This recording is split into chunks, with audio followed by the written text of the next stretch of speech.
అలాగే పరమేశ్వరుడు తన శక్తిని బయట పెడితే మనం తెలుసుకుంటున్నాం. కనుక ఆ శక్తి లేని దాన్ని బయటకు రాడు. అందుకే భగవంతుడికి రూపం ధరించాలన్నా శక్తి వల్లే. ఒక దేవుడు ప్రత్యక్షమే ఏమి వరము కావాలని భక్త అన్నాడు అనుకోండి, ముందు ఆ దేవుడికి చెయ్యెత్తే శక్తి కావాలను, తర్వాత వరమునిచ్చే శక్తి కావాలను. కనుక శక్తి లేనిది ఏదీ లేదండి. శక్తి ఆయనకి సహజం, ఎక్కడి నుంచో రాదు ఆయనకి శక్తి. శక్తి ఆయనకి సహజం. సూర్యుడికి వెలుగు ఎంత సహజమో శక్తి అంత సహజం. అలాంటి శక్తితో వ్యక్తమవుతాడు కనుక అమ్మతోనే అయ్యా. అర్ధనారీశ్వరుడిగా కలిసినట్టు కనబడ్డా విడిగా ఉన్న అమ్మవారు పక్కన ఉన్నారు. అందుకే భజే సగిరిజం త్రియక్షంచ మృత్యుంజయం, శక్తితో తెల్లగా మెరిసిపోతూ ఉన్నవాడు. అప్పుడు అమ్మవారి పేరేంటో తెలుసా?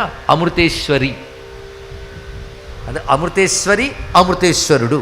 అమృతేశ్వరాయ నమః అనుకుని అమ్మవారిని అయ్యవారిని తెల్లని కమలంలో కూర్చొని చంద్రలేఖ దాల్చి అమృతంతో తడిసిపోతున్న రూపాన్ని ఒక్కసారి మనస్సులో ధ్యానిస్తే చాలండి.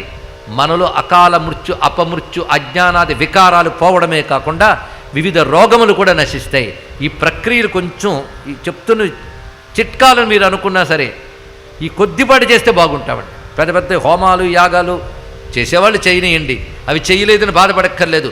ఒక మూల ప్రశాంతంగా కూర్చొని ఆ మృత్యుంజయమూర్తిని ధ్యానించి మృత్యుంజయ అన్న శ్రీ అమృతేశ్వరాయ నమః అన్నా చాలండి ఇక్కడ.